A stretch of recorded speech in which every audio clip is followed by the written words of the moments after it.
Une autre cérémonie de remise et reprise, cette fois-ci nous nous rendons à la formation professionnelle. Il s'agit de Madame Antoinette Kipoulou qui cède son fauteuil à Marc Ekila, l'ancien ministre de Transport, vient apporter une nouvelle touche au ministère de la formation professionnelle. L'homme prévoit de poursuivre les actions menées, mais aussi mener haut les actions au sein de ce ministère. Nous allons poursuivre cette édition pour prendre cette fois-ci notre invité du jour. Il s'appelle Fierté Dinanga.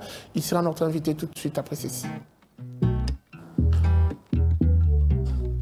Le plan d'action du gouvernement souminois chiffré à 92,9 milliards de dollars américains, un gouvernement qui sera axé sur 6 piliers. Et pour en parler, nous avons reçu pour vous M. Fierté Dinanga qui va revenir sur un des axes prioritaires de ce gouvernement. On parle ici de la création de l'emploi, une opportunité qui se présente. Fierté Dinanga, bienvenue. Merci. Alors nous allons déjà, avant de commencer, prendre et suivre avec vous ensemble cet extrait choisi de Madame la Première ministre qui revient sur les principales actions à mener de ce gouvernement. On se retrouve juste après pour commenter l'actualité.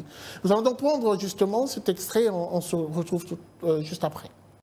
Nous avons en premier lieu comme action créer plus d'emplois pour aborder les dizaines de milliers de jeunes qui arrivent sur le marché du travail chaque année et réduire le niveau de sous-emploi.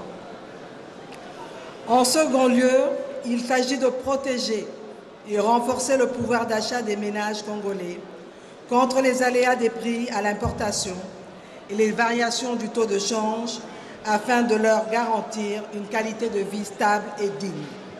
En troisième lieu, il s'agira de mieux protéger le citoyen congolais afin que la République démocratique du Congo se rapproche de son destin d'havre de paix pour le bénéfice de l'ensemble de la région d'Afrique centrale et des Grands Lacs. En quatrième lieu, nous avons la nécessité de construire une économie plus diversifiée et plus compétitive.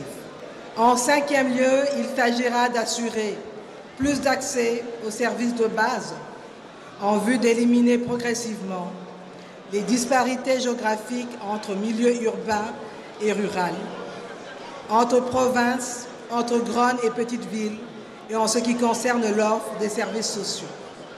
Et enfin, il s'agira de renforcer en sixième lieu l'efficacité des services publics.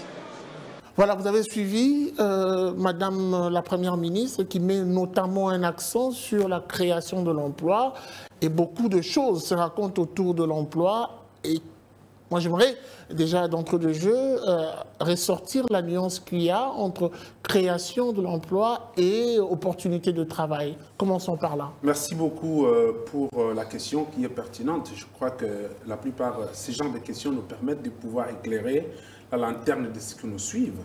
Il y a un distinguo entre l'emploi et le travail. Il faut que le Congolais comprenne.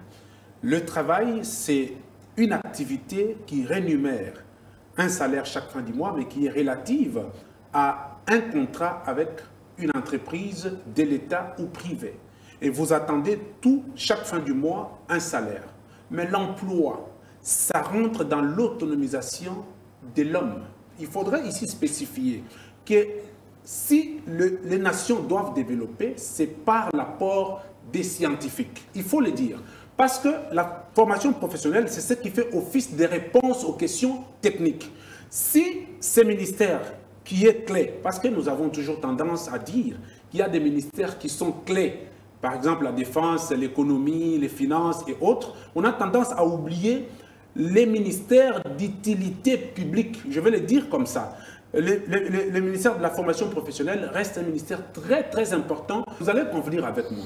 Si l'on doit parler de du taux de croissance de la création d'emplois, c'est quand l'individu que le chef de l'État a placé au centre de son action, ce dernier devient lui-même créateur d'emplois. Ce ministère devrait d'ailleurs être relevé au rang du VPM, comme on le dit, parce que c'est un ministère très important. Est-ce qu'on peut dire aujourd'hui que parmi la stratégie réussite du chef de l'État pour son deuxième mandat, sa deuxième mandature, il faut compter également le ministère de la formation professionnelle? Bien évidemment. En termes de priorité d'action du gouvernement. L'on ne peut pas créer l'emploi si on n'est pas bien formé. Et ce distinguo qu'on a établi tout à l'heure, c'est de dire l'État n'a pas la capacité de construire les entreprises chaque année, chaque mois pour employer le Congolais, malheureusement. Vous savez, vous-même ici, en République, pour avoir un travail, même dans le privé, même chez l'État, ce n'est pas facile. Donc, tous les Congolais ne doivent pas faire léger l'honneur.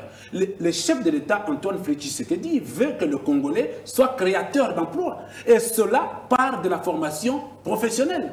Voilà pourquoi nous demandons que ces ministères soient considérés, qu'ils soient budgétisés, qu'ils soient accompagnés pour que ces ministères portent de fruits à l'avancement de la République. Ce que nous voulons, le chef de l'État dit l'homme au centre de son action. Quel est cet homme-là? C'est l'homme indépendant, c'est l'homme créateur, c'est l'homme inspiré et c'est l'homme qui propose. Et pour ce faire, la formation professionnelle, je demande à Madame le Premier ministre de pouvoir tout le temps tenir parole et tenir des réunions avec ce ministère pour pouvoir l'aider à autonomiser le Congolais. Merci beaucoup à vous, Fierté Dinanga, pour ces précisions. C'est moi qui vous remercie.